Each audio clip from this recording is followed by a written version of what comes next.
amma yau al'umma musulmi matasa ku zama kasalallu. Annabi ya je kasuwa, annabi ya kasa kaya, annabi ya yi sayayya, annabi ya yi kaza, an saya a wajensa, sannan yanzu wani matashi ya zo ya kwanta a gida yana jiran babansa sai ya masa aure. A'a, tashi ka fita, je ka nema. In ka samu tallafin mahaifi to wani abu ne mai kyau, in baka samu ba fita ka yi amfani da ƙarfinka da lafiyarka ka je ka nemi arziki. Kada wani ya zauna ya ɗauki ƙasƙanci a kan shi. A je gona a yi noma, a je a yi sana'a, a je a yi aiki don a kare mutunci da kima. Musulmi ba a san shi da zaman banza ba, musulmi ba a san shi da tumasanci ba, musulmi ba a san shi da zuwa yana bambadanci wa 'yan siyasa ba, musulmi ba a san shi da roƙo ba, musulmi ba a san shi da mutuwar zuciya ba, musulmi an san shi ne da zuwa ije i nemi na kansa. Har ma manzo Allah ya ce mumini yana mutuwa da jibin goshinsa, an wahala an nemo na ci da sha da sutura da rufe asiri, kuma mutuwa ta zo ta ɗauki mutum. Wannan alama ce kyakkyawan ƙarshe kenan. Amma mutum ya zo ya zauna baya komai, baya sana'ar komai, bai da aiki sai roƙo, wallahi wannan ba daidai ba ne, kuskure ne. Dole a je gona a yi shuka, a yi noma, a samu abin da za a dan samu, a yi sana'a, a yi kaza, a yi kaza, a yi kaza. Kada a zauna haka. Wannan saƙo ne mai muhimmanci, kada ku yi sakaci da shi ya shabab.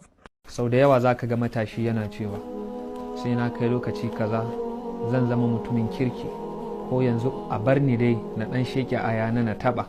To ai baka sani ba, idan ka rayu daga shekara 18 zuwa shekara 23, a wannan shekarun kamar yadda ulama'un nafsi suka faɗa, abin da ka saba yi a wannan shekarun shi zai ɗaure maka a rayuwanka, ba za ka iya gyarawa ba. Daga shekara 18 ko daga sinnul murahaqa, shekara 15, 16, 17, 18 har ka je sinnul bulug, sannan ka shiga sinnul bulug ka je shekara 23, to gaba ɗaya rayuwanka zai ginu ne akan abin da ka rayu a wannan sagagin kana yi. Wallahi idan baka gyaru a wannan lokacin ba zai yi wahala matuka kaga ka zama mutumin kirki, kammalallen mutum, zai yi wahala matuka. Idan kuma ka lalace to da wuya a ce 'ya'yanka sun zama mutanen kirki, sabila da ka shajaratin khabisatin ne ujutussat min fawqil ardi ma laha min qarar. Ka zamanto kawai mummunan tsiro, don haka abinda da ka tsirar ma munana ne, sai dai idan Allah ya yi hikiman nasa na yukhrijul hayya min almayyit wa yukhrijul mayyita min alhayy, sai a iya ganin kila ka aifi 'ya'ya mutanen kirki. To wannan haka sunnar rayuwa gaba ɗaya yake. Allah ubangiji ya kiyaye mu. To matasan mu da yawa ba su da role models a bangaren sana'o'in hannu, ba su da kuma mentors wanda za su rene su, jagororinsu ba su da su. Jagororinmu kawai a cikin ma'aikatan gwamnati ne da siyasa. Thank you very much. Da siyasa, jagororinmu na siyasa ne da kuma aikin gwamnati, amma ba mu da jagorori a bangaren koyon sana'ar hannu da amfani da kwakwalwarmu wajen mu sana'anta abu a zamanance, mu tsaya da ƙarfin mu samu kuɗin shiga. Kuma irin wannan matasan masu bacci faɗin kaso na farko ɗin sun haddace dukkan wani shiririta da shirme. Abinda kawai bai haddace ba, abin kirki ne bai haddace ba, amma duk wani lalata ya sani, duk wani abin kirki bai haddace ba. Waƙoƙi nan duk ya haddace su. Duk waƙar da ya fara ta wasan kwaikwayo ce, ta mawaƙa, ta menene, da shi za a kai baiti ƙarshe. Amma wallahi kana wuce alamtar kai fa duk ayar da ka ɗauko bai iya kai ta ƙarshe. Duk sunan 'yan wasa ya sani, duk sunan mawaƙa ya sani, duk sunan masu fim ya sani, duk sunan wasu, duk wani sakare a duniya ya haddace labarinsa, amma bai haddace tarihin mutanen kirki ba. Ka je ka zauna malam, abin takaici. Wani lokaci a cikin gari ina tafiya a mota a cikin duhu, ba wuta, mutane na iske wasu samari na yi takin zan sai wani abu, suna cikin duhu a gindin kwata, ga sauro, ga masifa, ga bala'i, ga talauci suna zaune, amma kawai na ji yaro yana ƙarya yana tashi, wallahi sai mun shigo Old Trafford din. In na shigo Old Trafford zaka ga yanda na yi ma, na kira shi na ce kai, wai kai a nan din daga nan gun zaka tafi Old Trafford din gila, a ai club ina ne za su shiga. Duba Allah, wannan ba mafarki bane, ba rayuwar mafarki bace ba.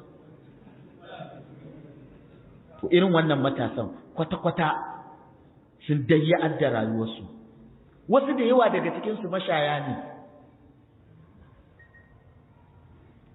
domin da ka ga matashi ya ɗau hanyar shan ƙwaya ta wannan ekis a rayuwarsa, saboda ya lalata rayuwarsa, yanzu ya zama kallon alal mujtama, ya zama nauyi akan society.